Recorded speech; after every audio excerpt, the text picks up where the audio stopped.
everyone, this is Nikita Vaidya and in this video we are going to do a question on relevant costing. It's basically a case study about Aditya Group.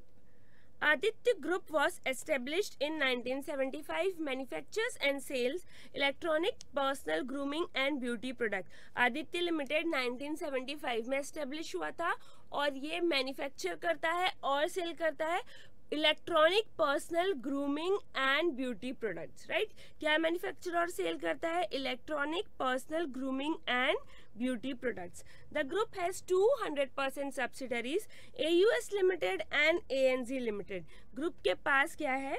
200% subsidiary है, AUS limited और ANZ limited. Group की 200% subsidiary है, AUS limited and ANZ limited. AUS Limited manufactures luxury products that cater to niche customers who prefer specialized personal grooming and beauty care. And ANZ Limited caters to regular daily beauty and grooming requirements that has a wide reach within the market. देखिए, AUS Limited क्या बनाता है? Luxury products बनाता है. Luxury products बनाता है नीश customers के लिए जिनको क्या चाहिए? Personalised grooming and beauty care products चाहिए. राइट, लग्जरी प्रोडक्ट उन नीश कस्टमर्स के लिए जिनको personalised beauty and grooming products चाहिए. ANZ लिमिटेड किन कस्टमर्स के लिए बनाता है? ये बनाता है रेगुलर डेली प्रोडक्ट्स. कौन से कस्टमर्स के लिए? बहुत सारे कस्टमर्स के लिए. रेगुलर एंड डेली प्रोडक्ट्स की रीच तो बहुत ज्यादा होती है मार्केट में, जबकि AUS लिमिटेड जो लग्जरी प्रोडक्ट्स बनाता है वो सिर्फ नीश कस्टमर्स के लिए जिनकी पर्सनलाइज्ड कुछ ग्रूमिंग और ब्यूटी प्रोडक्ट्स की क्या होती है? डिमांड होती है. लेकिन ANZ लिमिटेड क्या है? रेगुलर या डेली प्रोडक्ट बनाता है जिसकी रीच बहुत ज्यादा है मार्केट में. Right, factories of both companies are located within India.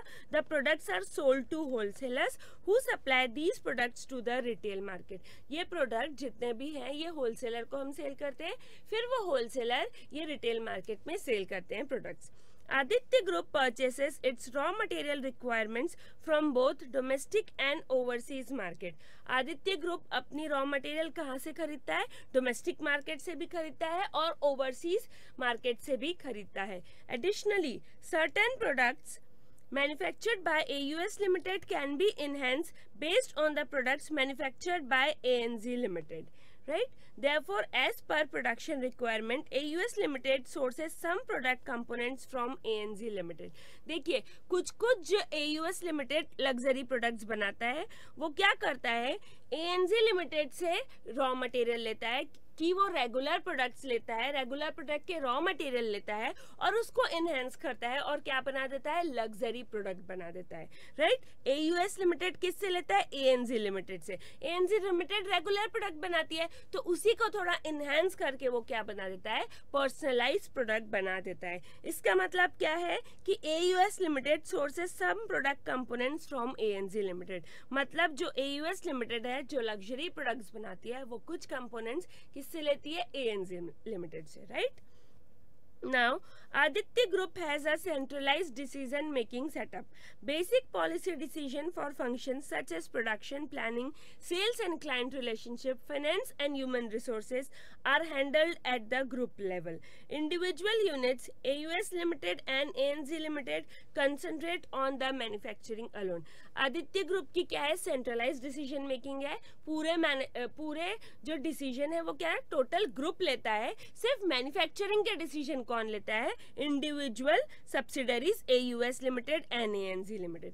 AUS और ANZ सब्सिडरीज है वो सिर्फ मैन्युफैक्चरिंग के डिसीजन लेती है, बाकी डिसीजन टोटल आदित्य ग्रुप लेता है. राइट, सो बेसिकली आपको ये समझ में आया अभी तक कि आदित्य ग्रुप की 200% सब्सिडरी है. AUS लिमिटेड लग्जरी प्रोडक्ट बनाती है, ANZ लिमिटेड डेली या फिर रेगुलर प्रोडक्ट्स बनाती है और AUS लिमिटेड कुछ प्रोडक्ट किनके यूज करती है? ANZ लिमिटेड के एज रॉ मटेरियल यूज करती है. राइट, और ANZ लिमिटेड और AUS लिमिटेड दोनों ही रॉ मटेरियल कुछ डोमेस्टिक मार्केट से लेते हैं और कुछ ओवरसीज मार्केट से. नाउ अबाउट यू, ये क्या था? About Aditya group. अब अबाउट यू, आप कौन है? You are an assistant manager in finance and accounts department of Aditya Group, headed by Director Finance Miss LC. आप क्या है, असिस्टेंट मैनेजर है इन, आप क्या है, असिस्टेंट मैनेजर है in finance and accounts department of Aditya group. और इसके डायरेक्टर कौन है फाइनेंस एंड अकाउंट डिपार्टमेंट की? Miss Elsie, right. You assistant report to miss Fiona, manager of your department.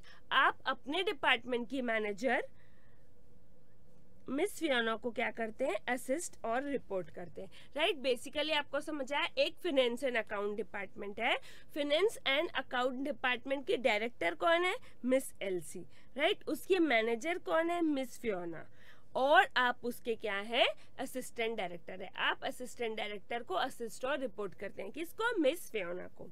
Sometime you also assist director finance in analyzing financial and non-financial information, drafting reports for board meetings, preparation of presentation and staff trainings. आप कभी कभी किनको भी assist करते हैं, director finance को भी क्या करते हैं, असिस्ट करते हैं। मतलब किनको, मिस एलसी को भी आप कभी कभी असिस्ट करते हैं कुछ कामों के लिए। वैसे तो आप किसको असिस्ट करते हैं, मिस फियोना को, जो क्या है, मैनेजर है, राइट। अभी आपके पास सिचुएशन दी है, बिजनेस सिचुएशन 1। आपके पास 2 बिजनेस सिचुएशन दी हुई है। पहली business situation 1, yesterday 5:15 PM, right. कल शाम को 5:15 PM की बात है। You got an email from miss LC with CC to Miss Fiona. Miss Elsie asked you to prepare a cost statement for making a quotation to a new customer. She has also informed you that the customer can also maintain a long-term business relationship with us. You have been requested to gather information related to the specification from sales manager. आपको किन से mail आया, miss LC से mail आया। ये कौन है, director finance है, और सीसी में कौन है, मिस फियोना है। आपसे ये बोला गया कि आपको एक कोटेशन बनाना है, कॉस्ट स्टेटमेंट बनाना है। आपको बेसिकली कॉस्ट स्टेटमेंट बनाना है किस चीज के लिए, for making a quotation for new customer, right. Cost statement क्यों बनाना है, for making a quotation for new customer. ये न्यू कस्टमर हमसे लॉन्ग टर्म रिलेशनशिप रख सकता है, इसलिए हमको क्या करना होगा, रेलेवेंट कॉस्ट पे क्या करना पड़ेगा, कोटेशन बनाना पड़ेगा। क्यों, क्योंकि हमसे लॉन्ग टर्म रिलेशन रख सकता है, तो हमको कम से कम प्राइस कोट करनी है, राइट। तो रेलेवेंट कॉस्ट पे हम उसको कोटेशन देंगे। उसने हमसे रिक्वेस्ट क्या की है, to gather information related to the specification from sales manager. Specification की जो भी आपको रिक्वायरमेंट है वो आप किन से ले लीजिए, उन्होंने कहा सेल्स मैनेजर। बेसिकली आपको मिस एलसी जो डायरेक्टर इन फाइनेंस है, उन्हें मेल किया है कल शाम 5:15 को। सीसी में है मिस फियोना। आपको कॉस्ट कोटेशन बनानी, कॉस्ट स्टेटमेंट बनाना है, क्योंकि आपको न्यू कस्टमर को कोटेशन देना है जो हमसे लॉन्ग टर्म रिलेशनशिप रखने वाले हैं। और आप स्पेसिफिकेशन के बारे में सेल्स मैनेजर से पूछ लीजिए। फिर 5:15 को ये मेल आया, 5:25 यानी 10 मिनट बाद। You have been called by Miss Fiona and provided the product specification received from sales manager for which quotation has to be quoted. अब आपको कॉल किसने किया, मिस फियोना। वो क्या है, वो मैनेजर है जिनको आप असिस्ट करते हैं, राइट। उन्होंने आपको क्या किया कि प्रोडक्ट स्पेसिफिकेशन दी, जो सेल्स मैनेजर से उन्होंने ली। प्रोडक्ट स्पेसिफिकेशन दी आपको, मिस एलसी ने बोला था प्रोडक्ट स्पेसिफिकेशन के लिए, वो प्रोडक्ट स्पेसिफिकेशन आपको उन्होंने दी जो उन्होंने सेल्स मैनेजर से ली थी। क्यों दी आपको प्रोडक्ट स्पेसिफिकेशन, कौन से प्रोडक्ट स्पेसिफिकेशन दी, जिसके लिए कोटेशन कोट करना है। देखिए, न्यू कस्टमर को कोट करना है, आपको मिस एलसी ने बता दिया और बोला सेल्स मैनेजर से स्पेसिफिकेशन लो, राइट। तो ठीक है, न्यू कस्टमर के लिए कोटेशन बनाना है, लेकिन कौन से प्रोडक्ट के लिए, वो प्रोडक्ट की स्पेसिफिकेशन क्या है, ये आपको मिस फियोना ने 10 मिनट बाद फोन करके प्रोडक्ट स्पेसिफिकेशन दी, जिस प्रोडक्ट के लिए आपको क्या करना है, कोटेशन तैयार करनी है। Miss Fiona has also requested you to gather relevant information to prepare cost statement. Due to the expected long-term business relationship that AUS Limited wants to have with the customer, the sales manager wants to quote the lowest possible price, right? Of course, वो long term relationship रखने वाला है, तो आप क्या, sales manager क्या चाहता है या आप एज अ कंपनी क्या चाहते हैं कि उनको लोएस्ट प्राइस कोट करें। AUS Limited currently has some spare capacity that can be utilized to cater to this entire order. AUS Limited के पास क्या है, some spare capacity है, जो कि इस entire order की जो रिक्वायरमेंट है उसको कैटर कर सकती है। हमारे पास स्पेयर कैपेसिटी है, AUS लिमिटेड के पास स्पेयर कैपेसिटी है। इसका मतलब यह है कि इस नए ऑर्डर के लिए कोई पुराना ऑर्डर का लॉस नहीं होगा। अगर इस नए ऑर्डर के लिए कुछ और ऑर्डर का लॉस होता तो कंट्रीब्यूशन लॉस को भी कंसिडर करते, लेकिन ये स्पेयर कैपेसिटी है जो ये ऑर्डर के लिए यूज हो जाएगी। Therefore, only the relevant cost to AUS Limited has to be considered to arrive at the quote. Right? सिर्फ relevant cost लेंगे, यहाँ पे कोई opportunity cost नहीं है, कहीं का contribution loss नहीं हो रहा है। After meeting with your reporting officer, you mail to various concerned department and requested for data. Right? आपने क्या किया? अब आपके पास क्या आ गई? जो प्रोडक्ट है उसकी स्पेसिफिकेशन आ गई, आपको कोटेशन तैयार करनी है। अब आपने अलग अलग डिपार्टमेंट को क्या कर दिया, मेल कर दिया for the data. The following information have been obtain in relation to the contract. अब आपके पास क्या क्या इन्फॉर्मेशन आई देखिए। कल शाम 5:15 मेल आया, 5:25 फियोना का कॉल आया आपको प्रोडक्ट स्पेसिफिकेशन देने के लिए। अभी आज सुबह 10:05 पे you got an email from production manager, it has been informed that 40 tons of material DX would be required. Right? आपको मेल किसका आया? अभी 10:05 पे प्रोडक्शन मैनेजर का। प्रोडक्शन मैनेजर का मेल क्यों आया? क्योंकि आपने अलग अलग कंसर्न डिपार्टमेंट को मेल किया था फॉर द रिक्वायर्ड डाटा। क्यों? क्योंकि आपके पास एक प्रोडक्ट की कोटेशन देनी है, आपको कॉस्ट स्टेटमेंट बनाना है। उस चीज के लिए कॉस्ट स्टेटमेंट बनाना है तो आपको अलग अलग डिपार्टमेंट से पूछना पड़ेगा ना कि मटेरियल कितना लग रहा है, कितने रुपए का लग रहा है, लेबर कितना लग रहा है, कितने रुपए का लग रहा है। Right? So you got an email from production manager, it has been informed that 40 tons of material DX would be required. क्या इन्फॉर्म किया गया है कि 40 tons of material DX would be required. This material is in regular use by AUS and has a current replacement price of ₹380 per ton. Right? ये क्या regular use में है AUS limited के, और करंट परचेस प्राइस है ₹380 per ton. Currently there are 5 tons in inventory which cost ₹350 per ton. अभी 5 ton inventory में रखे हुए हैं जो कितना कॉस्ट करते हैं, ₹350 per ton. The resale value of the material in inventory is ₹240 per ton. Resale value कितनी है? ₹240 पर टन। देखिए 40 टन ऑफ मटेरियल DX लग रहा है, रिप्लेसमेंट प्राइस क्या है 380 पर टन, फिर क्या है रीसेल वैल्यू 240 पर टन, और जो इन्वेंट्री में रखे हुए हैं 5 टन उनकी कॉस्ट है ₹350 पर टन। जो इन्वेंट्री में लगे हुए हैं उनकी कॉस्ट रेलेवेंट नहीं है, वो क्या है, संक कॉस्ट है। राइट? वो क्या है, संक कॉस्ट है। क्यों? क्योंकि जब लिए थे तब ₹350 का था, वो अभी हो चुका है, वो पास्ट है, वो संक कॉस्ट है। अभी 2 कॉस्ट बचे हमारे पास। परचेस प्राइस है 350 पर टन, और क्या है, resale value of material in inventory है ₹240 पर टन। तो देखिए अगर इस जो प्रोडक्ट है इसके लिए ये मटेरियल यूज नहीं होता तो क्या होता, इसके लिए ये मटेरियल यूज नहीं होता तो कहीं और यूज होता। क्यों? क्योंकि ये मटेरियल है रेगुलर यूज में बाय AUS लिमिटेड, ये रेगुलर यूज में है तो यहाँ यूज नहीं होता तो कहीं और यूज होता। यहाँ यूज नहीं होता तो हम उसको बेचते क्या, नहीं बेचते, तो रीसेल वैल्यू तो काम की है ही नहीं, संक कॉस्ट भी काम की नहीं है। अगर यूज नहीं होता तो कहीं और यूज होता, फिर क्या करते हम, इसके लिए जब यहाँ यूज कर लिए तो अब क्या करना पड़ेगा, इसको खरीदना पड़ेगा। यहाँ यूज नहीं होता तो कहीं और यूज होता, ठीक है, यहाँ यूज नहीं होता तो कहीं और यूज होता, क्योंकि ये रेगुलर यूज है तो रीसेल वैल्यू तो काम की नहीं है क्योंकि बेचते तो नहीं, और ये जो कॉस्ट है ये तो संक कॉस्ट है तो ये भी काम का नहीं। रिप्लेसमेंट कॉस्ट काम का है क्योंकि यहाँ यूज होगा तो क्या करना पड़ेगा, इसको रिप्लेस करना पड़ेगा क्योंकि this is in regular use. तो रेलेवेंट कॉस्ट कितना है 350 पर टन, और 40 टन है तो 40 × 380। Right?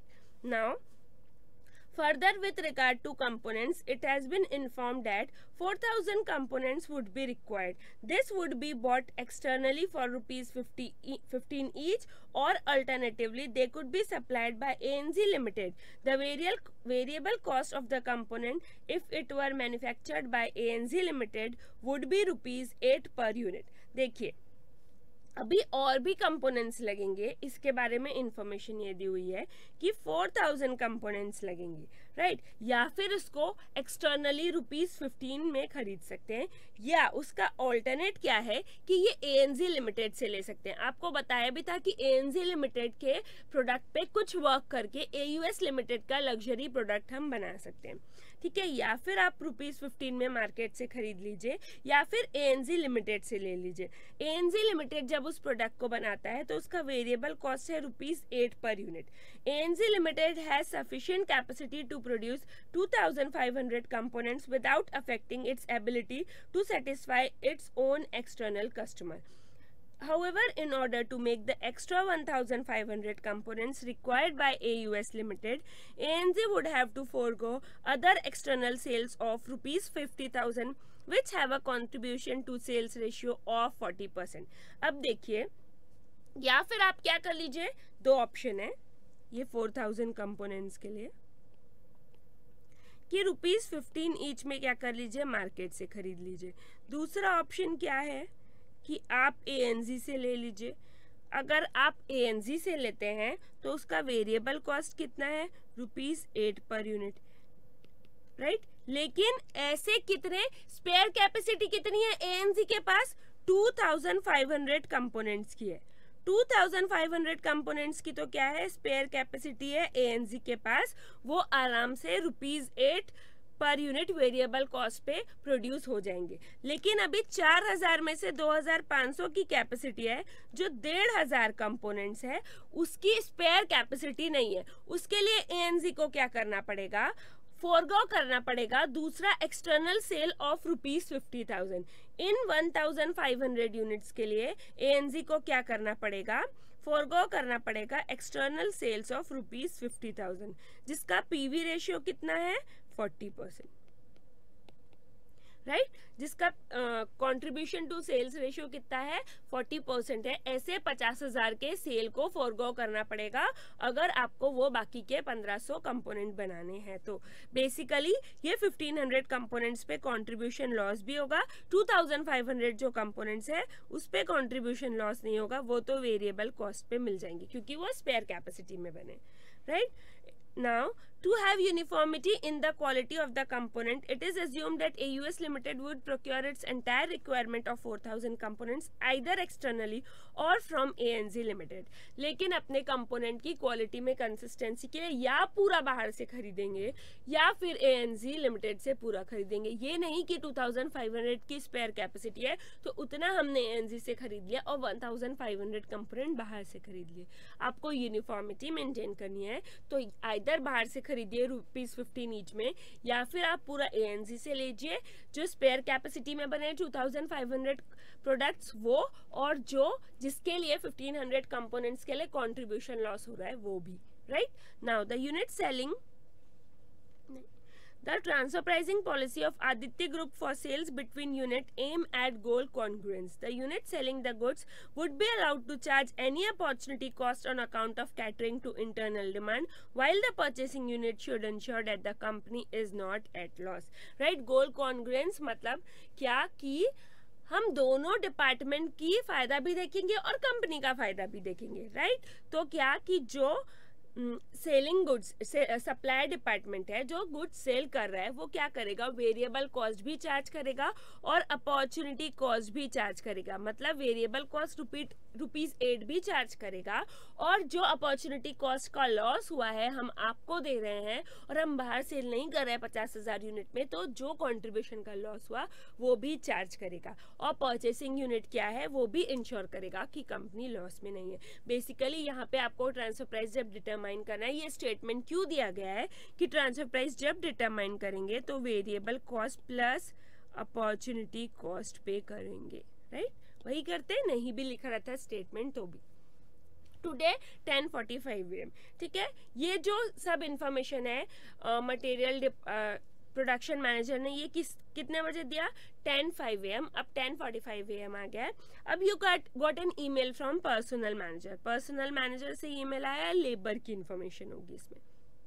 It has been informed that 2000 high skilled labor hours would be required. Right? क्या inform किया गया है कि 2000 high skilled labor hours लगेंगे. The grade of labor required is currently paid ₹5 per hour. जो ग्रेड लेबर का use हो रहा है, रिक्वायर्ड है, वो कितना पे किया जाता है currently? ₹5 per our. Highly skilled labour is in short supply and can not be increase significantly in the short term. ये क्या है? शॉर्ट सप्लाई में है. जो लेबर यूज हो रहा है हाईली स्किल्ड, जो ₹5 पर आवर का, वो शॉर्ट सप्लाई में है और अभी इंक्रीज नहीं हो सकता शॉर्ट टर्म में. This labour is presently engage in meeting the demand for product G which requires 4 hours of highly skilled labour. अभी ये जो लेबर है, क्या लिखा है ये? शॉर्ट सप्लाई में, राइट? मतलब बिजी है. वो कहाँ एंगेज? अभी production of product G which requires 4 hours of highly skilled labour. Right? The contribution from the sale of 1 unit of product L is ₹24. मतलब 1 यूनिट L के, देखिए यहाँ पे ना गलत लिखा हुआ है. ये क्वेश्चन स्टडी मटेरियल में भी ऐसे ही गलत लिखा है. आप खुद देखिए यहाँ पे क्या हो जाएगा? प्रोडक्ट जी हो जाएगा.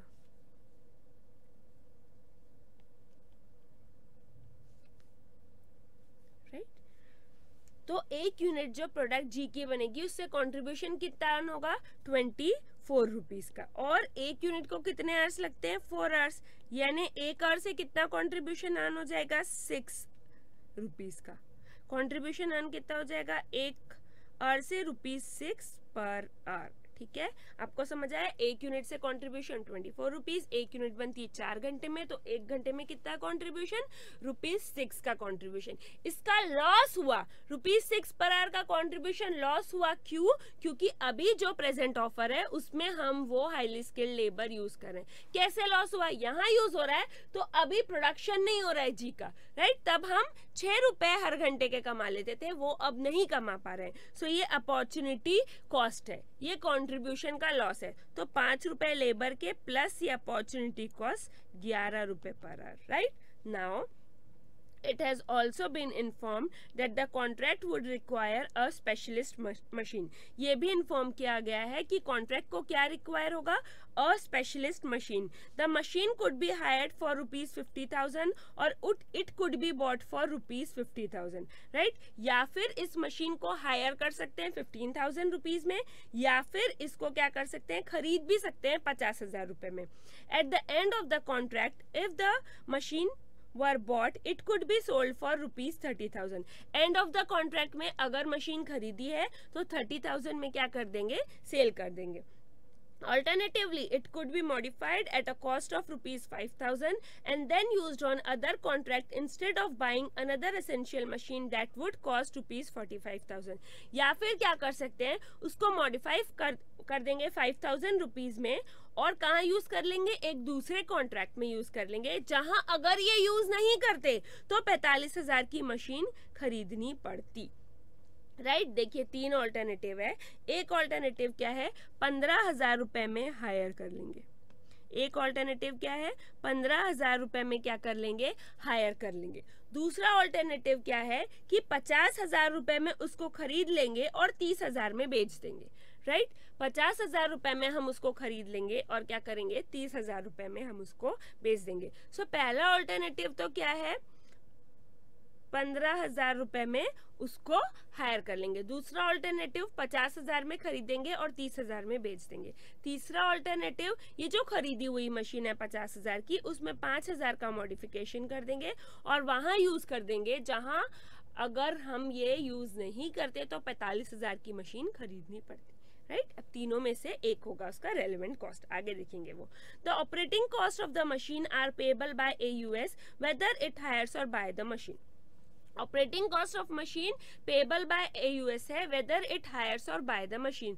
This cost would total 12,000 in respect of the new contract. कितना है operating cost? 12,000 in respect of the new contract. देखिए ये जो ऑपरेटिंग कॉस्ट है 12,000 का, ये इररेलेवेंट कब है?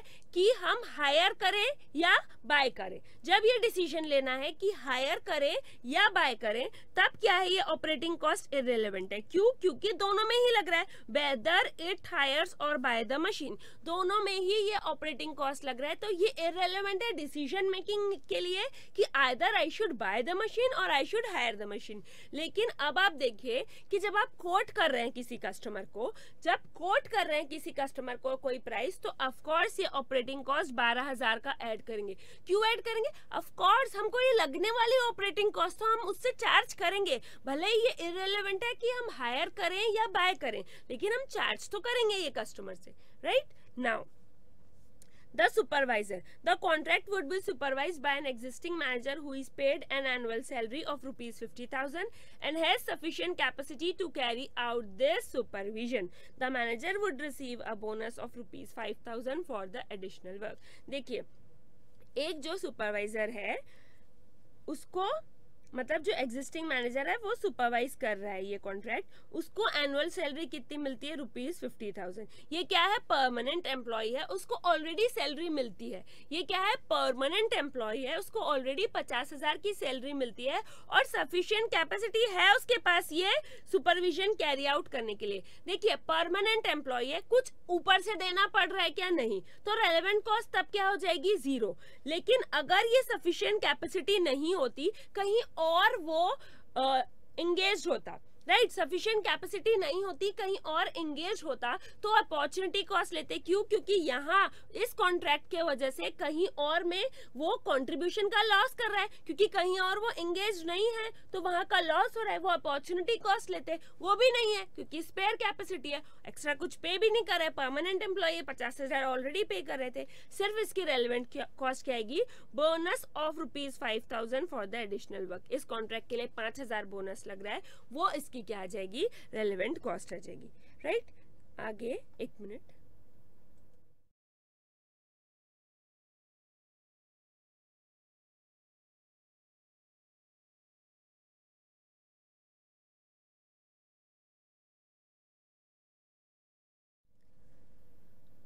आगे देखिए, development time 15 hours of development time at a cost of rupees 30,000 have already been worked in determining the resource requirement of the contract। जो 15 hours का डेवलपमेंट टाइम है, राइट, जिसका कॉस्ट कितना है? 30,000, ये ऑलरेडी लग चुका है किस चीज के लिए? For determining the resource requirement of the contract. 30,000 rupees लग चुका है, संक कॉस्ट है, तो ये डिसीजन मेकिंग में इंपॉर्टेंट नहीं है, ये रेलेवेंट नहीं है, राइट? नाउ आगे, fixed over absorption rate. AUS uses an absorption rate of ₹20 per direct labor to recover its general fixed overhead cost, right? This include ₹5 per hour for depreciation। सबसे पहले तो आप देखिए कि ये जो एब्जॉर्प्शन रेट है, फिक्स्ड ओवरहेड एब्जॉर्प्शन रेट, ये ही रेलेवेंट नहीं है। क्यों? क्योंकि फिक्स्ड ओवरहेड पहले भी लग रहे थे, अभी भी लगेंगे, इस कॉन्ट्रैक्ट की वजह से लग रहे हैं, ऐसा कुछ नहीं है, बस ये इस कॉन्ट्रैक्ट की वजह से एब्जॉर्ब हो रहे हैं। नॉर्मल अकाउंटिंग में एब्जॉर्ब कर देते हैं, राइट? नए कॉन्ट्रैक्ट नए प्रोडक्ट पे एब्जॉर्ब हो जाते हैं पुराने फिक्स्ड ओवरहेड ही, राइट? अगर फिक्स्ड ओवरहेड 100 है और 10 प्रोडक्ट बनते हैं तो 10 प्रोडक्ट एब्जॉर्ब करेंगे। अगर 15 प्रोडक्ट बनने लगे तो अब क्या करेंगे? 15 प्रोडक्ट एब्जॉर्ब करेंगे। पहले क्या होता था? 100 फिक्स्ड ओवरहेड, 10 प्रोडक्ट, तो एक प्रोडक्ट का कितना? ₹10 per unit, right, fixed overhead. फिर अभी नए कितने बनने लगे? 15 प्रोडक्ट, तो कितना हो गया? 100 डिवाइडेड बाय 15, ₹6.67 नए प्रोडक्ट के लिए। लेकिन ये रेलेवेंट क्यों नहीं है? ये तो नॉर्मल क्या होता है? कॉस्टिंग में होता है, एब्जॉर्प्शन कॉस्टिंग में होता है, लेकिन डिसीजन मेकिंग के लिए रेलेवेंट नहीं है क्योंकि इस कॉन्ट्रैक्ट के कारण कुछ नहीं हो रहा। फिक्स्ड ओवरहेड पहले भी लगते थे, अभी भी लगेंगे। डेप्रिसिएशन भी, ये जो ₹5 पर आ रहा है, रेलेवेंट नहीं है, राइट? जो हमारा हिस्टोरिकल कॉस्ट था उस पर डेप्रिसिएशन चार्ज किया, वो वैसे भी करते, अभी भी करेंगे, नए कॉन्ट्रैक्ट की वजह से कुछ भी नहीं हो रहा है, right? Now today at 11:15 AM, right? 10:45 को पर्सनल मैनेजर ने बता दिया सब डेटा। 11:15 AM miss Fiona called you in her place as due the following. Miss Fiona मतलब आपका मैनेजर, आपकी जो मैनेजर है वो, आप असिस्टेंट मैनेजर है, आपके मैनेजर ने आपको बुलाई और आपसे पूछा required calculate the relevant cost of the contract to AUS। आपसे पूछा कि रेलेवेंट कॉस्ट बताइए कॉन्ट्रैक्ट का to AUS। You must present your answer in a schedule that clearly shows the relevant cost value for each of the items identified above. You should also explain each relevant cost value you have included in your schedule and why any values you have excluded are not relevant. Ignore taxation and the time value of money. आपको relevant cost बताना है contract का और आपको अलग अलग सारी relevant cost value बतानी है कि डायरेक्ट मटेरियल की कितनी है, डायरेक्ट लेबर की कितनी है, ठीक है, और आपने ये वैल्यू क्यों ली, इंक्लूड की तो क्यों की, एक्सक्लूड की तो क्यों की। सिर्फ इसमें दो चीज नहीं लेनी है, taxation and time value of money. Discuss two problems that can arise as a result of setting prices using relevant costing। आपको दो प्रॉब्लम बतानी है जो अराइज होगी किस वजह से, रेलेवेंट कॉस्टिंग से प्राइस सेट करने की वजह से, राइट। दो प्रॉब्लम बतानी है जो अराइज होगी किस वजह से, रेलेवेंट कॉस्टिंग के। हमने अभी क्या किया, प्राइस सेट किससे किया, रेलेवेंट कॉस्ट से। दो प्रॉब्लम बताइए, तो दो प्रॉब्लम होती है profit reporting and pricing of future work. इसके बारे में हम देखेंगे आगे, right. Business situation 2 today 5:26 PM 5:26 PM को क्या हुआ आज, a memo from managing director of the group has been circulated to all officers। ये देखिए business situation 1 हो गई है, उसके क्वेश्चन आंसर कर दिए। अब business situation 2 है today 5:26 PM a memo from managing director of the group has been circulated to all officers of the group which stated my objectives for the forthcoming year is to reduce our quality cost in each of the primary activities in our value chain. The company is keen to build a reputation for quality and gives a 5-year guarantee with all of its product, right। 5:26 PM को क्या आया, managing director ने एक memo circulate किया सारे officers को, जिसमें लिखा था कि my objective for the forthcoming years to reduce our quality cost in each of the primary activities in our value chain. Basically उसमें लिखा था कि मेरा ऑब्जेक्टिव है कि हमको फोर्थ कमिंग ईयर में रिड्यूस करना है quality cost in each of the primary activities of value chain. Primary activities क्या है वैल्यू चेन की, इनबाउंड लॉजिस्टिक, ठीक है, ऑपरेशन, आउटबाउंड लॉजिस्टिक, ठीक है, after sales service, right, and one is inbound logistic, operations, outbound logistic, marketing and sales and after sales service। ये 5 है primary activities value chain की। आपको बेसिकली बोला है कि आपको रिड्यूस करना है quality cost in each of the primary activities in our value chain. और कंपनी की रेपुटेशन क्या है कि वो क्वालिटी मेंटेन करती है और 5 ईयर की क्या देती है, गारंटी भी देती है with all of its product. Today 5:37 PM में क्या हुआ, miss Fiona called you in a place and asked the following. Miss Fiona यानी आपके मैनेजर ने आपको बुलाया और आपको बोला required explain by giving example how each of the 4 type of quality cost could be reduce. You should also identify in which primary activity each one of your example would occur in Aditya Group's value chain। आपको क्या बताना है, example देना है और ये बताना है कि कैसे चारों टाइप के क्वालिटी कॉस्ट रिड्यूस होंगे। 4 क्वालिटी कॉस्ट क्या होते हैं, preventive, appraisal, internal failure and external failure. Preventive मतलब कि आप पहले ही प्रिवेंट कर लें मेंटेनेंस वगैरह से ताकि अच्छी क्वालिटी के प्रोडक्ट बने। अप्रेजल मतलब क्वालिटी चेकिंग वगैरह। इंटरनल फेलियर मतलब अगर फेलियर होता है और आपको कंपनी और ऑर्गेनाइजेशन के अंदर ही पता चल जाता है तो उस पर रिवर्क करेंगे, उस डिफेक्ट को ठीक करेंगे। एक्सटर्नल फेलियर मतलब अब आपने बेच दिया है, कस्टमर को पता चला है, अब वो आके कंप्लेन करेंगे और उसको आप आफ्टर सेल सर्विस देंगे, गारंटी वगैरह जो भी होगी, नया प्रोडक्ट देंगे या ठीक करके देंगे, राइट, वो कॉस्ट आपको आइडेंटिफाई करना है।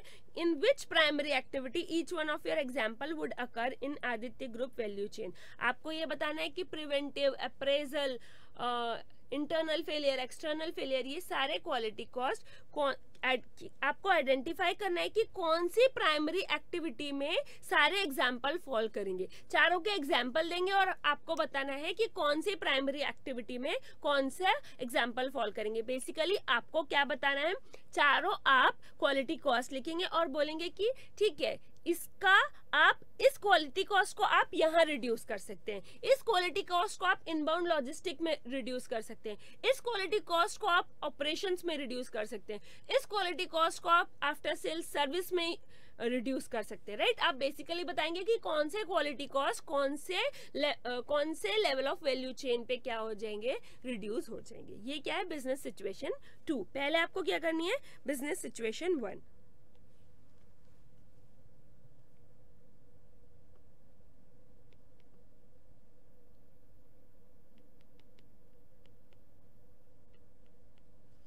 Right, business situation 1। तो पहला देखिए आपको क्या बनाना है, रेलेवेंट कॉस्ट स्टेटमेंट। आपको क्या करना है, यहाँ पे लिखना है नंबर्स, जो कॉस्ट होगी वो वर्किंग नोट नंबर और अमाउंट।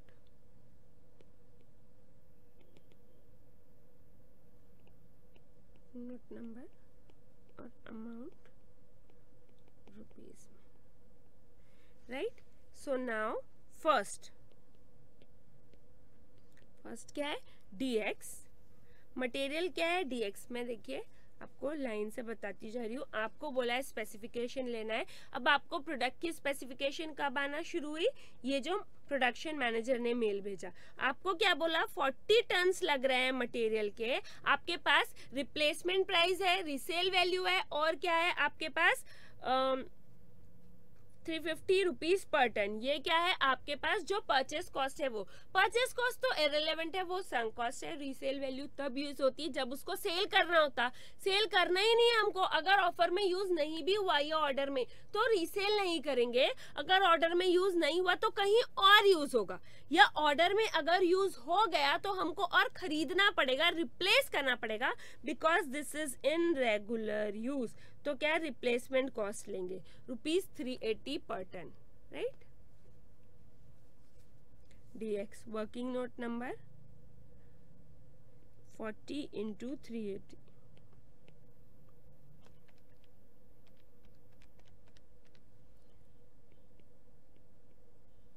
वर्किंग नोट नंबर, यहाँ पे वर्किंग नोट नंबर लिखा हुआ है 1, वर्किंग नोट 1, राइट। क्यों किया है अभी आप ये लिखेंगे, 40 × 380 कितना, 15,200 लिख दिया। Now material dx has 3 costs, right? Resale value is not relevant as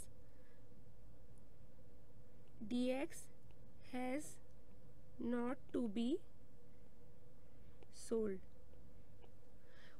क्यों रेलेवेंट नहीं है ये रीसेल वैल्यू, क्योंकि dx has not to be sold, dx को बेचना नहीं है, need not to be sold, right. Purchase cost is not relevant, purchase cost क्यों रेलेवेंट नहीं है, as it is sunk cost. dx is in regular use and hence replacement cost is relevant.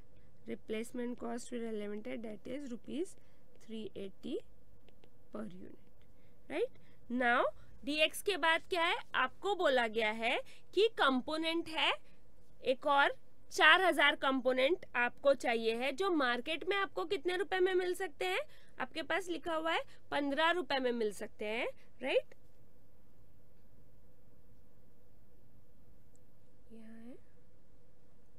Market में कितने में मिलेंगे, 15 rupees में मिल सकते हैं, लेकिन ANZ से लेंगे तो वेरिएबल कॉस्ट उसकी है ₹8। 2500 यूनिट्स के लिए क्या है आपके पास, स्पेयर कैपेसिटी है 1500 यूनिट्स के लिए आपको क्या करना पड़ेगा, ये जो 5000 रुपए का सेल है उसका कंट्रीब्यूशन लॉस होगा, 5000 सेल्स वैल्यू है, उसका कंट्रीब्यूशन लॉस होगा, पीवी रेशियो है 40%, राइट।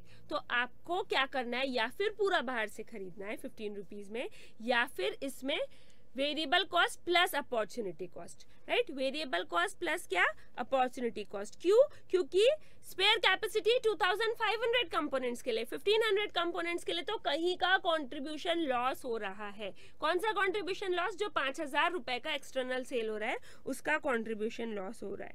सो कंपोनेंट्स, इसका क्या हो जाएगा, working note number 2। Working note number 2 देखिए, 2500 components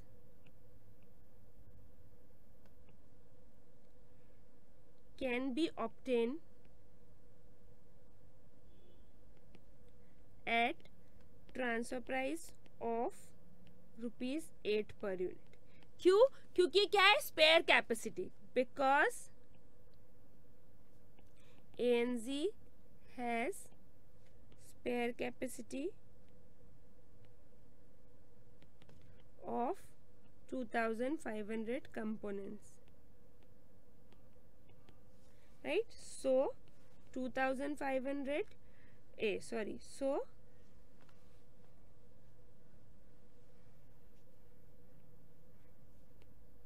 transfer price is equal to variable cost plus opportunity cost is equal to, variable cost कितना होगा 8 और अपॉर्चुनिटी कॉस्ट है ही नहीं। क्यों, क्योंकि स्पेयर कैपेसिटी है तो 8। ये किसके लिए, 2500 कंपोनेंट्स के लिए, राइट। अब बाकी के फॉर रिमेनिंग 1500 कंपोनेंट्स, बाकी के 1500 कंपोनेंट्स के लिए ANZ has to forgo external sales. कितना एक्सटर्नल सेल्स फॉरगो करना पड़ रहा है ANZ को, बाकी के 1500 कंपोनेंट्स के लिए 50,000 का एक्सटर्नल सेल्स फॉरगो करना है। कंट्रीब्यूशन फ्रॉम ₹50,000, कंट्रीब्यूशन कितना अर्न करेंगे ₹50,000 में, 50,000 into what, PV ratio, right. PV ratio है 40%। पीवी रेशियो मतलब होता क्या है, कंट्रीब्यूशन टू सेल्स रेशियो। हमारा सेल्स है 50,000, कंट्रीब्यूशन टू सेल्स रेशियो है 40%, तो हमारा कंट्रीब्यूशन कितना आएगा, ₹20,000। सो अब कंट्रीब्यूशन लॉस्ट कितना है, 20,000। बेसिकली 1500 कंपोनेंट्स के लिए कंट्रीब्यूशन लॉस कितना हुआ, 20,000 रुपीज का। फॉर 1500 कंपोनेंट्स कंट्रीब्यूशन लॉस कितना हुआ, 20,000 रुपीज का, राइट। सो बेसिकली क्या होगा, देखिए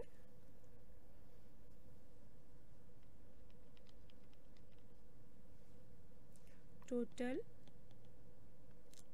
transfer price, total transfer price कैसे निकलेगी, देखिए आप कि 2500 जो कंपोनेंट्स है, 2500 जो कंपोनेंट्स है उनके लिए ट्रांसफर प्राइस है ₹8 पर यूनिट की ट्रांसफर प्राइस है 2500 कंपोनेंट के लिए। और बाकी 1500 जो कंपोनेंट है वो क्या है, उनको बेच के क्या होगा, कंट्रीब्यूशन का लॉस होगा। कितना कंट्रीब्यूशन का लॉस होगा, 20,000 प्लस वेरिएबल कॉस्ट 1500 इंटू 8। ये देखिए 2500 कंपोनेंट्स तो आपको ₹8 वेरिएबल कॉस्ट में मिल जाएंगे, ठीक है। लेकिन जो बाकी के 1500 कंपोनेंट है उनमें वेरिएबल कॉस्ट तो लगेगी ही, 20,000 रुपीज का जो कंट्रीब्यूशन लॉस होगा वो भी आप रिकवर करेंगे।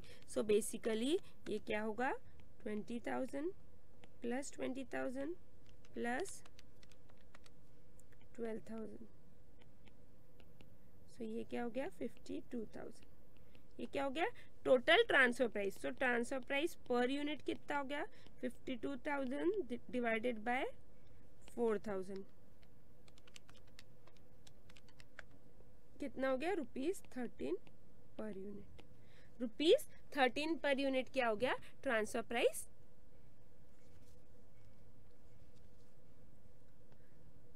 आपको समझ में आया कैसे आया ये? स्पेयर कैपेसिटी थी, एक मिनट रुकिए,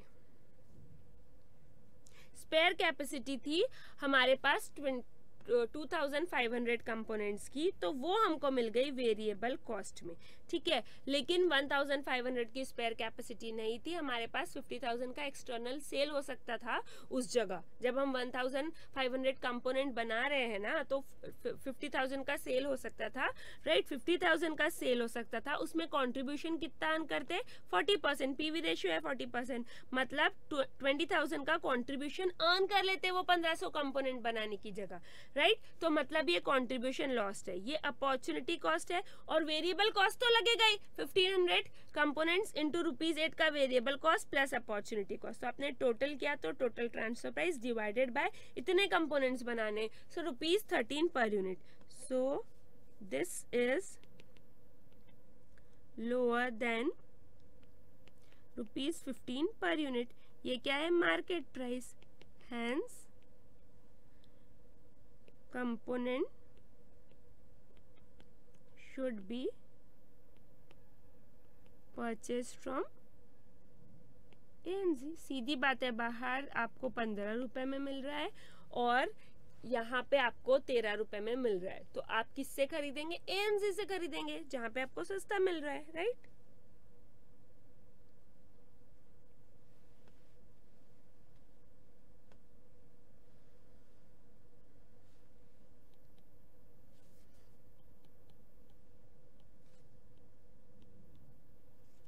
नाउ नंबर 3, डायरेक्ट लेबर। आपको क्या लिखा हुआ है कि ये हाई स्किल्ड लेबर है, राइट। आपके पास क्या लिखा हुआ है क्वेश्चन में? आपने मटेरियल क्या कर लिया है सब कुछ। अब देखते हैं क्वेश्चन पे जाते हैं।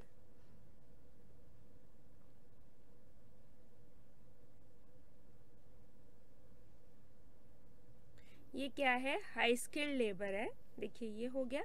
अभी हम क्या जा रहे हैं, पर्सनल मैनेजर का मेल, कि ये हाई स्किल्ड लेबर है, इसको ₹5 पर आवर हम पे करते हैं।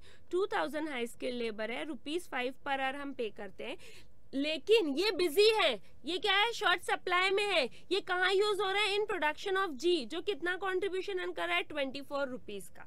₹24 का कंट्रीब्यूशन अर्न कर रहा है। जी की एक यूनिट को कितना लगता है? 4 आवर्स लगते हैं। जी की एक यूनिट को लगते हैं 4 आवर्स, यानी 1 घंटे में कितना कंट्रीब्यूशन? 4 घंटे में ₹24 का कंट्रीब्यूशन, तो 1 घंटे में ₹6 का कंट्रीब्यूशन। 1 घंटे में ₹6 का कंट्रीब्यूशन का लॉस हो रहा है इस नए कस्टमर के लिए प्रोडक्ट बनाने में, जब हम वो लेबर यूज कर रहे हैं तो, और ₹5 तो उसको देना ही है। सो 5 + 6 ₹11 पर आवर का क्या होगा हमारा लेबर का रेलेवेंट कॉस्ट होगा।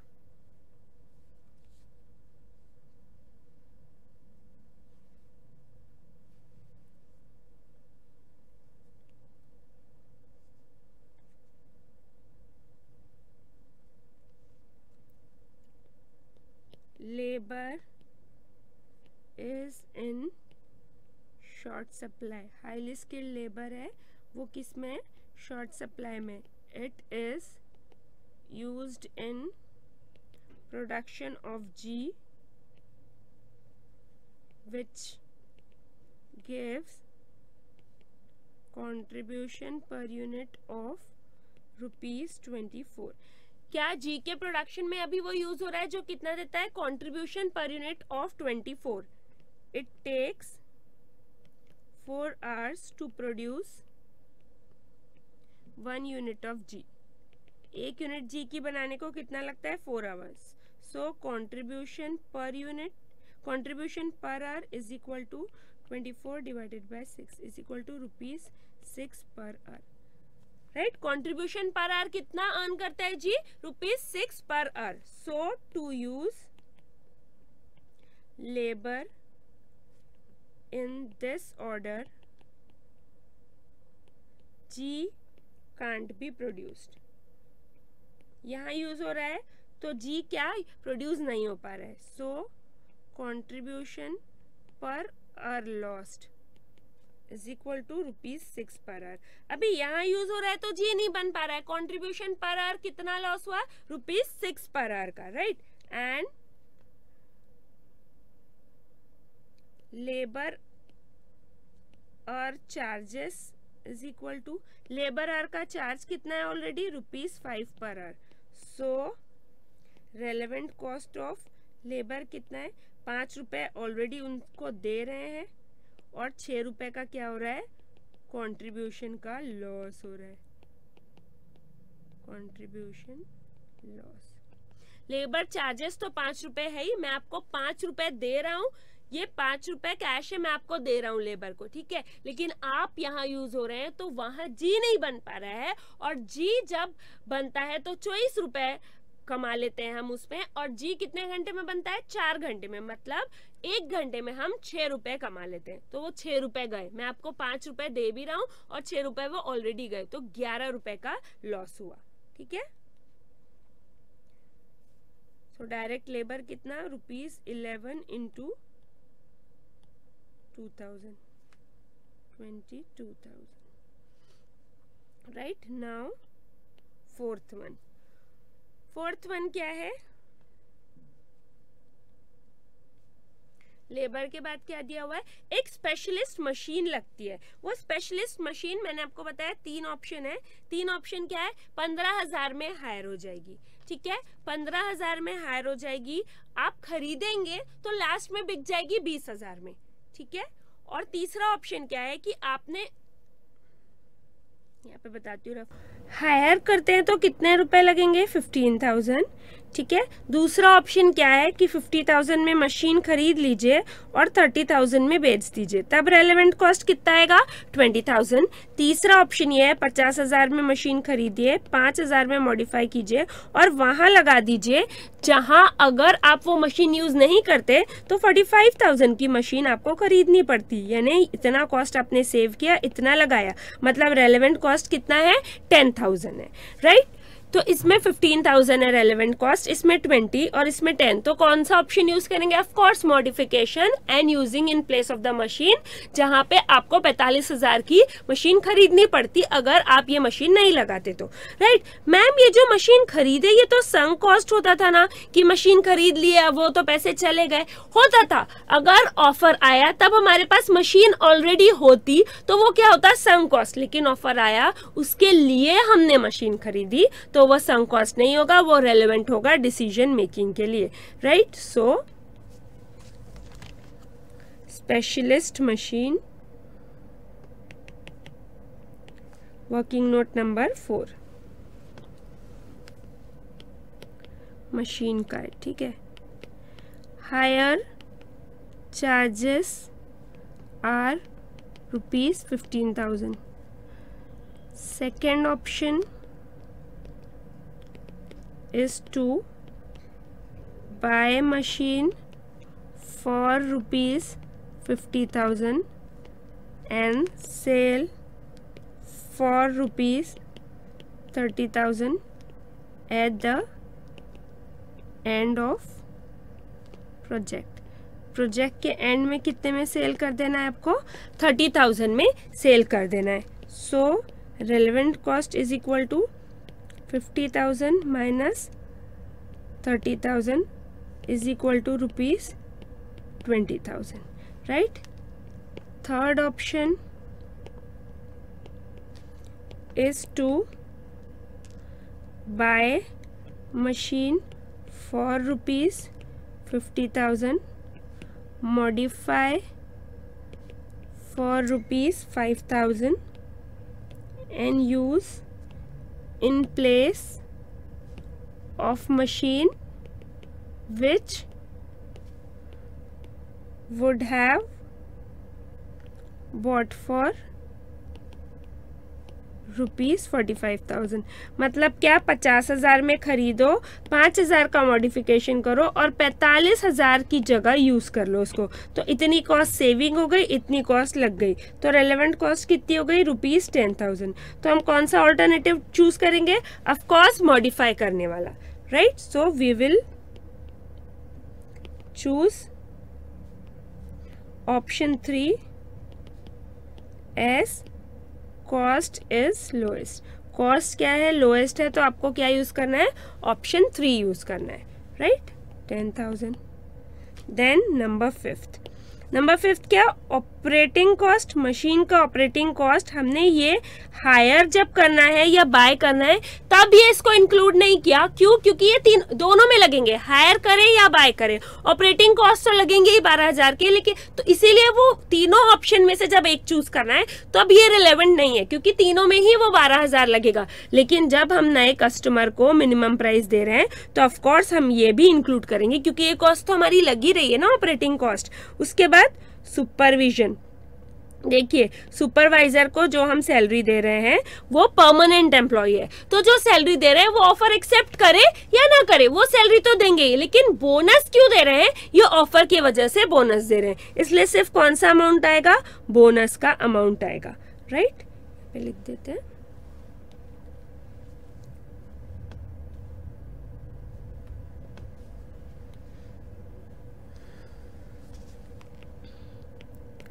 supervisor salary is irrelevant as he is a permanent employee। मतलब हम ऑफर एक्सेप्ट करें या ना करें, सुपरवाइजर को सैलरी तो देना ही है। Bonus of ₹5,000 is relevant. क्यों रेलेवेंट है, because it is given because of offer. क्यों, क्योंकि ये ऑफर के वजह से दिया हुआ है, इसलिए ये क्या है, रेलेवेंट है। सैलरी रेलेवेंट नहीं है क्योंकि परमानेंट एम्प्लॉय है, ऑफर एक्सेप्ट हो न्यू कस्टमर का ना हो, न्यू कस्टमर को वो प्रोडक्ट दे या ना दे, तो ये सैलरी तो आपकी जाने ही वाली है। लेकिन ये जो बोनस है ये सिर्फ क्या, नए ऑफर के वजह से है। इसके बाद क्या, इसके बाद डेवलपमेंट टाइम। ये जो डेवलपमेंट कॉस्ट है वो क्या है, संक कॉस्ट है, राइट, ये इंक्लूड ही नहीं होगी। और इवन जो ये जनरल फिक्स्ड ओवरहेड है ये क्या है, संक कॉस्ट है, ये भी 6th में लिख देंगे। क्यों, क्योंकि ये देखिए डेवलपमेंट कॉस्ट क्यों संक कॉस्ट है, ऑलरेडी इनकर कर दिए हैं। जनरल फिक्स्ड ओवरहेड क्यों संक कॉस्ट है, क्योंकि आप ये ऑफर एक्सेप्ट करें या ना करें वो ऑलरेडी जनरल फिक्स्ड ओवरहेड लग गए। अब आपके ऑफर एक्सेप्ट करने या नहीं करने से कुछ भी नहीं होने वाला है, right. Development cost and general fixed overhead are sunk costs। ठीक है, अब आपने ये सारे रेलेवेंट कॉस्ट निकाल लिए, किसके, कंपोनेंट के, डायरेक्ट लेबर के, फिर उसके बाद मशीन के, फिर उसके ऑपरेटिंग कॉस्ट के, उसके बाद सुपरवाइजर के, right, development time, general fixed overhead. अब क्या करेंगे, इनका टोटल करेंगे तो आपके पास क्या आ जाएगा, मिनिमम प्राइस आ जाएगा, कितना, 15,200 plus 52,000 plus 22,000 plus 10,000 plus 12,000 plus 5,000। कितना मिनिमम चार्ज हमको करना चाहिए, 1,16,200। ये मिनिमम चार्ज करना चाहिए आपको न्यू कस्टमर से, राइट। ये हो गया पार्ट। उसके बाद आपको क्या पूछा है कि रेलेवेंट कॉस्ट अप्रोच फॉलो करने से क्या प्रॉब्लम आती है, राइट। देखिए दो जो प्रॉब्लम है वो आती है, profit reporting and pricing of future work. Profit reporting कैसे कि देखिए हम जब नॉर्मल अकाउंटिंग सिस्टम यूज करते हैं तो कॉस्ट अलग तरीके से कैलकुलेट करते हैं, रेलेवेंट कॉस्टिंग में कॉस्ट अलग तरीके से कैलकुलेट करते हैं। जनरली नॉर्मल अकाउंटिंग सिस्टम में कॉस्ट ज्यादा होता है देन रेलेवेंट कॉस्टिंग, ठीक है। तो आप जब ऐसा निकालते हैं कि whether to proceed with the work, तो आप निकालते हैं किससे, रेलेवेंट कॉस्टिंग से। लेकिन रूटीन रिपोर्टिंग में क्या करते हैं, नॉर्मल अकाउंटिंग सिस्टम फॉलो करते हैं, राइट। तो कॉस्ट दोनों की अलग है, इसलिए प्रॉफिट में डिफरेंस आएगा। तो जिस मैनेजर ने वो ऑफर एक्सेप्ट किया है वो क्वेश्चनेबल हो जाएगा कि आपने ये ऑफर एक्सेप्ट क्यों किया। क्यों, क्योंकि कॉस्ट में अंतर है दोनों के, राइट। रेलेवेंट कॉस्टिंग में कॉस्ट अलग आएगा, नॉर्मल अकाउंटिंग सिस्टम से कॉस्ट अलग आएगा, राइट। जब डिसीजन लेना है या नहीं, क्या करना है, तब रेलेवेंट कॉस्टिंग यूज करते हैं, रूटीन रिपोर्टिंग में नॉर्मल अकाउंटिंग यूज करते हैं। दोनों की कॉस्ट में डिफरेंस है तो दोनों के प्रॉफिट में डिफरेंस है। कभी कभी ये आएगा कि नॉर्मल अकाउंटिंग सिस्टम में लॉस है और रेलेवेंट कॉस्टिंग में प्रॉफिट है, तो वो जो मैनेजर है जिसने वो एक्सेप्ट किया ऑफर, वो क्वेश्चनेबल हो जाएगा। एक्सप्लेनेशन दीजिए कि आपने ये ऑफर क्यों एक्सेप्ट किया, इसमें तो लॉस था, राइट। ये एक प्रॉब्लम है। दूसरी, प्राइसिंग ऑफ फ्यूचर वर्क। देखिए, हमने एक नए कस्टमर को रेलेवेंट कॉस्टिंग के बेसिस पे मिनिमम प्राइस दे दी, जैसे अभी, राइट। ये रेलेवेंट कॉस्टिंग के बेसिस पे हमने कस्टमर को क्या दे दी, क्योंकि हमको मार्केट बनाना है, कस्टमर ग्रैब करना है, रेलेवेंट कॉस्टिंग के बेसिस पे मिनिमम प्राइस दे दी। अब वो एक्सपेक्ट करेगा कि आगे सब बार हम क्या करें, उसको इसी प्राइस पे दें, जो कि पॉसिबल नहीं है, क्योंकि हमको लॉन्ग टर्म कॉस्ट निकालने हैं, हमको अपने फिक्स्ड कॉस्ट भी निकालने हैं, हम हर बार उसको इसी प्राइस पे नहीं दे सकते, राइट। ये एक प्रॉब्लम। दूसरी प्रॉब्लम, हम उसको कम प्राइस पे दे दिए, हमको कस्टमर नया ग्रैब करना है, इस प्राइस पे हमने उसको दे दिए, जो मिनिमम प्राइस निकाली रेलेवेंट कॉस्ट के सिस्टम से। लेकिन जो एग्जिस्टिंग कस्टमर है उसको हम नॉर्मल प्राइसिंग के हिसाब से बेच रहे हैं, तो उसको लगेगा मैं एग्जिस्टिंग हूँ, मैं लॉयल हूँ, फिर भी मेरे को ज्यादा प्राइस पे और इसको कम प्राइस पे, as if my loyalty is penalised, right. उसको ये लगेगा। तो दो प्रॉब्लम ये है, राइट। अभी लिखते हैं हम इसको, wait a minute.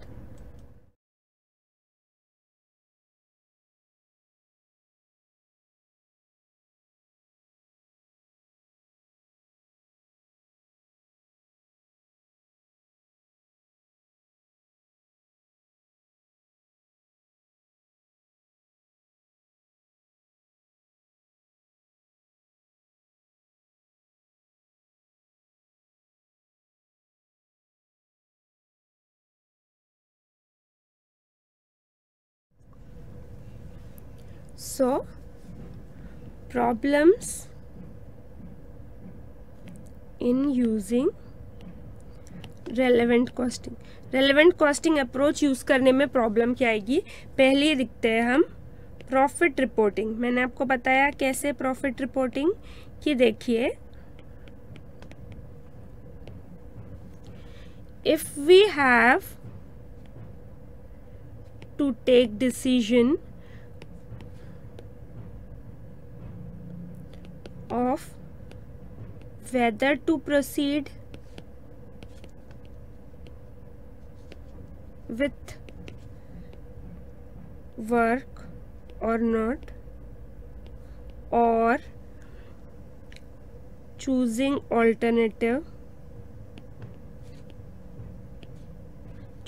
between alternatives,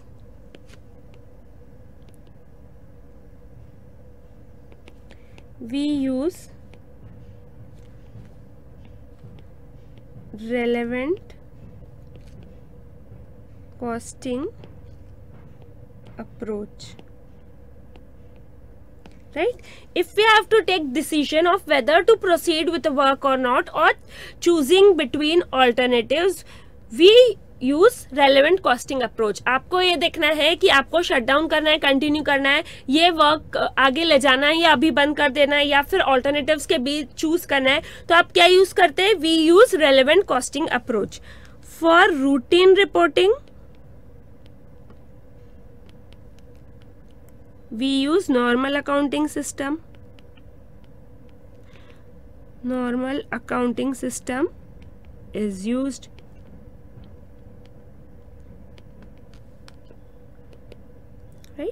routine reporting के लिए क्या यूज होता है, नॉर्मल अकाउंटिंग सिस्टम। प्रोसीड करे या नहीं वर्क, या फिर दो अल्टरनेटिव के बीच चूज कर रहे हैं, तो क्या यूज होता है, रेलेवेंट कॉस्टिंग यूज होता है, right. Generally cost in normal accounting system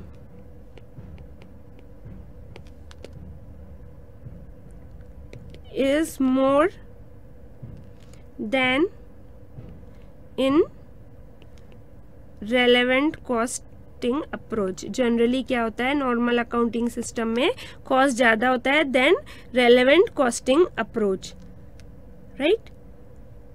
hence profit differs. Profit differs, ठीक है। हैंस प्रॉफिट डिफर्स जनरली, देखिए जनरली क्या होता है नॉर्मल अकाउंटिंग सिस्टम में कॉस्ट ज्यादा होता है than in relevant costing. Cost in normal accounting system generally ज्यादा होता है than in relevant costing. Hence profit differs. Generally profit in normal accounting system, क्यों? क्योंकि उसमें कॉस्ट ज्यादा है तो प्रॉफिट जनरली उसमें कम होगा. इन normal accounting system is less than in relevant costing और देयर इज इवन लॉस. क्या है? इवन लॉस भी है. नॉर्मल अकाउंटिंग सिस्टम में क्या है, नॉर्मल अकाउंटिंग सिस्टम में कॉस्ट जनरली रेलेवेंट कॉस्ट से ज्यादा होता है तो ऑफ कोर्स प्रॉफिट अलग होता है. नॉर्मल अकाउंटिंग में प्रॉफिट कम आता है, इवन लॉस भी आ जाता है. Hence the manager responsible for acceptance of that particular offer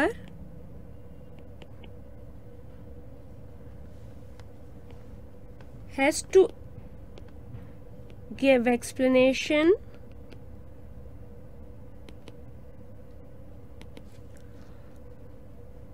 why he accepted the offer. उसको एक्सप्लेनेशन देना पड़ता है कि उसने ऑफर क्यों एक्सेप्ट किया. क्यों? क्योंकि नॉर्मल तो क्या आ रहा है उसमें कम प्रॉफिट आ रहा है या फिर क्या आ रहा है इवन लॉस भी आ रहा है. तो बोलेंगे ना कि भाई लॉस आ रहा है तूने एक्सेप्ट क्यों किया, तभी वो एक्सप्लेनेबल होगा और फिर वो बताएगा कि ओके ये रेलेवेंट कॉस्टिंग अप्रोच से यहाँ प्रॉफिट हो रहा है. But he will be explainable क्योंकि कॉस्ट डिफरेंट है तो प्रॉफिट भी डिफरेंस है. तो इसमें क्या है प्रॉफिट रिपोर्टिंग में ये एक प्रॉब्लम हो गई. दूसरा कहाँ प्रॉब्लम आता है, आपको क्या बताना है कि रेलेवेंट कॉस्टिंग में प्रॉब्लम है. तो पहला तो क्या प्रॉफिट के रिपोर्टिंग में. दूसरा pricing of future work. Right, दूसरा प्रॉब्लम कहाँ है, प्राइसिंग ऑफ फ्यूचर वर्क. मैंने आपको बताया कि देखिए आपने कस्टमर को कोट कर दिया, नया कस्टमर आया, रेलेवेंट कॉस्टिंग से मिनिमम प्राइस कोट कर दिया, आपको कस्टमर ग्रैब करना है. राइट, तो आपने मिनिमम प्राइस कोट की. अभी क्या वो एक्सपेक्ट करेगा कि आगे भी आप उसको वही प्राइस पे दे, जो पॉसिबल नहीं है. हमको लॉन्ग टर्म कॉस्ट भी तो अपनी रिकवर करनी है, फिक्स्ड कॉस्ट. राइट, तो वो पॉसिबल नहीं है. दूसरा जो हमारे पुराने कस्टमर्स है उनको हम नॉर्मल कॉस्टिंग जो एब्जॉर्प्शन कॉस्टिंग है उसके हिसाब से चार्ज करते हैं. उसको लगेगा वाह ये नया है, इसको कम प्राइस में दे रहे हो और हमको ज्यादा प्राइस में दे रहे हैं, मतलब मेरी लॉयल्टी पेनलाइज हो रही है क्या, उसको ऐसा लगेगा. Right, so pricing of future work.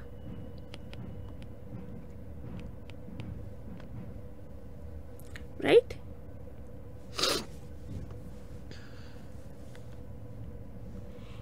We offer special price on relevant cost approach. हम रेलेवेंट कॉस्ट अप्रोच से क्या करते हैं, स्पेशल प्राइस क्या करते हैं, ऑफर करते हैं. But the customer expects same price in future also.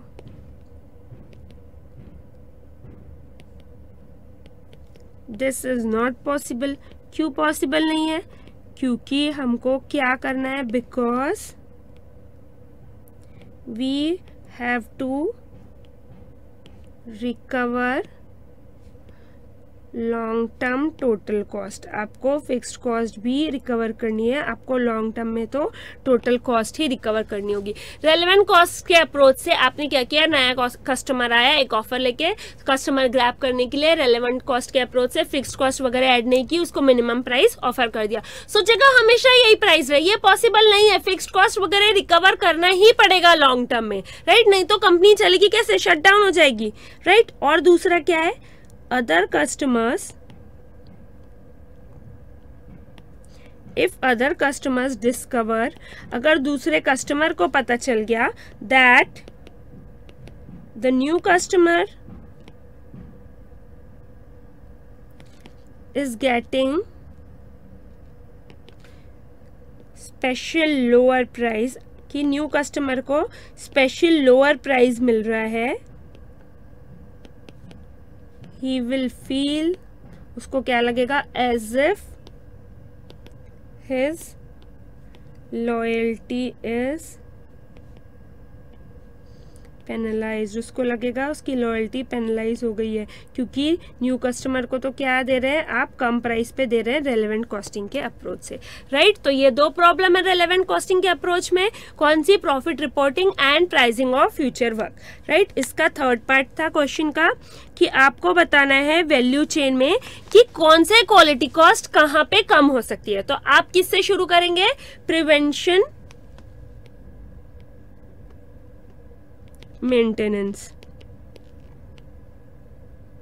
Prevention maintenance मतलब क्या होता है, प्रिवेंशन मेंटेनेंस मतलब होता है कि पहले से ही क्या करना है, मशीन को ऑयलिंग करके रख देनी है, या फिर पहले से ही प्रिवेंटिव मेंटेनेंस करना है ताकि हमारे मशीन से खराब क्वालिटी के प्रोडक्ट्स ना बने, तो हमारी कॉस्ट बचेगी, तो हमारी कॉस्ट लगेगी। प्रिवेंशन मेंटेनेंस में वो क्या है, क्वालिटी कॉस्ट है, राइट। क्वालिटी कॉस्ट क्या चार होते हैं, प्रिवेंशन मेंटेनेंस, हम क्या करते हैं मशीन वगैरह का प्रिवेंशन मेंटेनेंस करते हैं ताकि गुड क्वालिटी के प्रोडक्ट बने, तो ये एक क्वालिटी कॉस्ट हो गई। दूसरी अप्रेजल कॉस्ट, मतलब क्वालिटी चेक वगैरह करते हैं, राइट, तो वही अप्रेजल कॉस्ट। इंटरनल फेलियर मतलब अभी गुड्स तो बन गए, अंदर ही हमको कंपनी के पता चल गया और उस पर रिवर्क करना पड़ा डिफेक्ट पे, तो वो इंटरनल फेलियर कॉस्ट, ठीक है। और चौथा क्वालिटी कॉस्ट एक्सटर्नल फेलियर, अभी क्या कस्टमर को पता चला, वो हमारे पास आया गारंटी के अंदर, हमने उसको वर्क करके दिया, तो वो हुआ एक्सटर्नल फेलियर कॉस्ट। ये चारों ही कॉस्ट क्वालिटी कॉस्ट क्यों है, क्योंकि क्वालिटी मेंटेन करने के लिए ये चारों ही कॉस्ट होते हैं, तो ठीक है। पहला प्रिवेंशन मेंटेनेंस। वैल्यू चेन में कौन से 5 होते हैं, देखिए, inbound logistic, operations, outbound logistic, फिर उसके बाद marketing and sales, and then after sale services, ठीक है। तो प्रिवेंशन मेंटेनेंस का ऑपरेशंस में, देखिए ऑपरेशंस में क्या होगा कि अगर प्रिवेंशन मेंटेनेंस कर दिया तो ऑपरेशंस में क्या होगा कि फॉल्टी प्रोडक्ट्स कम बनेंगे और कम गारंटी क्लेम्स आएंगे। मतलब ऑपरेशंस में क्यों, वैल्यू चेन के ऑपरेशन वाले लेवल पे ये यूजफुल है, क्यों, क्योंकि क्या बनेंगे, फॉल्टी प्रोडक्ट्स कम बनेंगे। ऑपरेशन मतलब प्रोडक्शन होता है ना, इनबाउंड लॉजिस्टिक प्रोडक्ट का आना, ऑपरेशन मतलब प्रोडक्शन, आउटबाउंड लॉजिस्टिक मतलब प्रोडक्ट्स का होलसेलर रिटेलर तक जाना, फिर उसके बाद मार्केटिंग एंड सेल्स करना उनकी, और उसके बाद क्या बोलते हैं, आफ्टर सेल सर्विसेज, राइट। तो प्रिवेंटिव मेंटेनेंस कहाँ यूज होगा, ऑपरेशंस में। ऑपरेशंस में इसका यूज है, less faulty products are produced and hence lower guarantee claims, ठीक है। नाउ सेकेंड कौन सा, अप्रेजल कॉस्ट। इनका कहाँ यूज हो सकता है, इनबाउंड लॉजिस्टिक में। कैसे यूज होता है इनबाउंड लॉजिस्टिक में, इनबाउंड लॉजिस्टिक मतलब कि प्रोडक्ट का रॉ मटेरियल का हमारे फैक्ट्री में आना, ठीक है, ये क्या है, इनबाउंड लॉजिस्टिक। तो यहाँ पे क्या कि यहाँ पे कॉस्ट कम हो सकता है इनकमिंग इंस्पेक्शन का। कैसे, हम अगर सप्लायर से अच्छे टर्म्स रखें, राइट, अगर हम सप्लायर से अच्छे टर्म्स रखें, राइट, इनबाउंड लॉजिस्टिक में आता है ये कि सप्लायर को आप टर्म्स रखना और फिर सप्लायर क्या भेजेगा, मटेरियल भेजेगा, अच्छे टर्म्स रखे, तो अप्रेजल कॉस्ट आपकी क्या हो सकती है, कम हो सकती है, राइट। ऑपरेशंस में देखेंगे हम कि अगर हम फॉल्टी प्रोडक्ट्स कम बनाए तो हमारी हम प्रिवेंटिव मेंटेनेंस और ऑपरेशंस का प्रिवेंटिव मेंटेनेंस करें तो हमारे फॉल्टी प्रोडक्ट्स कम बनेंगे और लोअर गारंटी क्लेम्स आएंगे। अप्रेजल कॉस्ट का कहाँ यूज है, inbound logistic,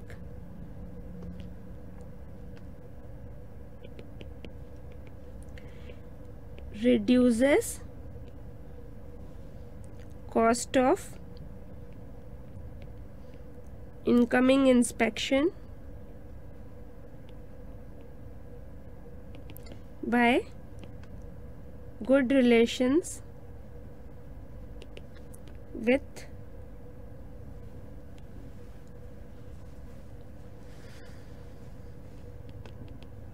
supplier. We can suggest supplier to use TQM, right. मतलब इनबाउंड लॉजिस्टिक में अगर हम सप्लायर से अच्छे रिलेशन रखें, उसको बोलिए कि आप TQM अप्लाई करें, तो हमारे पास क्या फॉल्टी प्रोडक्ट ज़्यादा आएंगे ही नहीं। तो क्या हो जाएगा, reduces cost of incoming inspection, incoming inspection का कॉस्ट रिड्यूस हो जाएगा। बेसिकली इनबाउंड लॉजिस्टिक इस लेवल पे आप अप्रेजल कॉस्ट को कम कर सकते हैं। कैसे, सप्लायर से अच्छे रिलेशन रखेंगे, TQM अप्लाई करने बोलेंगे, तो इनकमिंग इंस्पेक्शन कॉस्ट कम हो जाएगा, राइट। Then internal failure,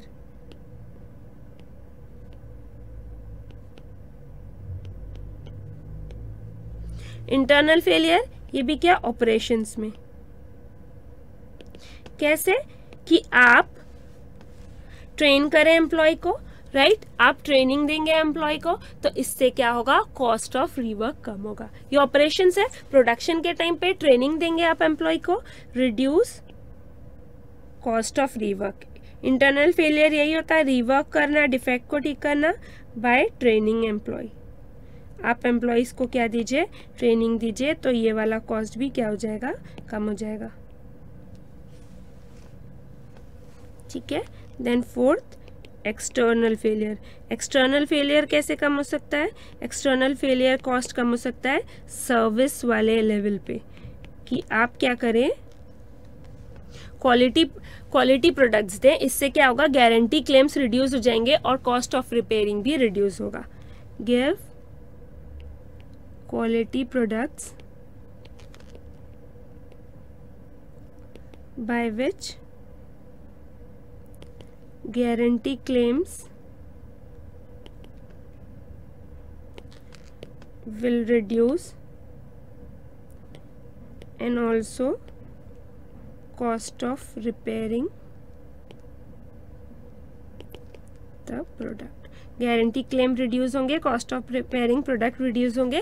कैसे कि आप देंगे क्वालिटी प्रोडक्ट्स, राइट। तो एक्सटर्नल फेलियर कॉस्ट कहाँ रिड्यूस हो सकता है, सर्विस लेवल पे वैल्यू चेन के, राइट। तो आप देखिए पहला कौन सा, प्रिवेंटिव मेंटेनेंस, ये ऑपरेशन लेवल पे रिड्यूस हो सकता है। दूसरा अप्रेजल कॉस्ट, ये इनबाउंड लॉजिस्टिक पे रिड्यूस हो सकता है। इंटरनल फेलियर वापस ये किस पे, ऑपरेशंस लेवल पे रिड्यूस हो सकता है। फिर एक्सटर्नल फेलियर ये सर्विस लेवल पे रिड्यूस हो सकता है, right. So this was it. इसमें कोई भी डाउट हो please feel free to ask. Bye bye.